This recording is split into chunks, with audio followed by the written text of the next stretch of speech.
에레미야 선지자 당시 이스라엘 백성들은 수많은 하나님의 경고에도 불구하고 우상을 숭배하였고 하나님의 말씀을 떠났습니다. 결국 하나님께서는 그들을 징계하셨고 하나님의 징계로 이스라엘 백성들은 바벨론 나라의 포로가 되었습니다. 그리고 하나님은 에레미야 선지자를 통하여 바벨론의 포로가 된 지 70년이 지나면 이스라엘 백성들이 해방받게 될 것이라고 하는 말씀을 하셨습니다.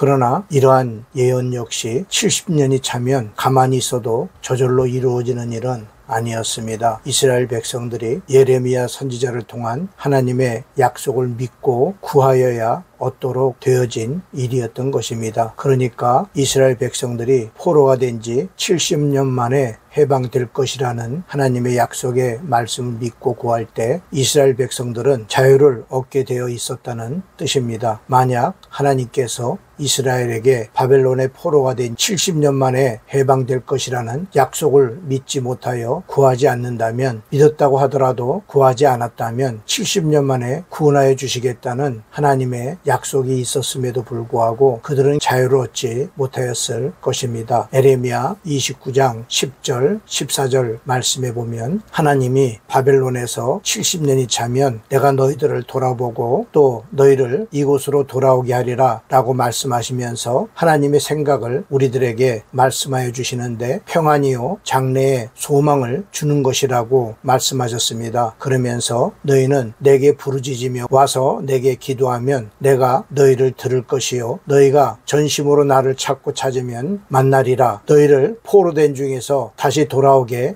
하리라 하나님은 말씀하셨는데, 이 말씀을 보더라도 하나님의 약속을 믿고 그들이 하나님 앞에 부르짖고 기도할 때 이스라엘 백성들이 바벨론의 70년 포로 생활을 끝나게 된다는 뜻인 것입니다. 그렇습니다. 하나님께서 약속하신 것이라고 하더라도 하나님의 약속을 믿고 구하여야 그 약속을 이행하시는 것입니다. 이것은 하나님께서 기억력이 없으셔서 그런 것은 결코 아닙니다. 하나님이 변덕이 많으셔서 그런 것도 아닙니다. 하나님께서는 하나님의 약속을 믿는 인간들의 믿음을 보시기 때문입니다. 즉 하나님께서 아무리 약속하셨다고 할지라도 인간들의 입장에서 하나님의 약속을 믿지 못한다면 하나님을 부를 수도 없고 하나님께 구할 수도 없음은 분명합니다.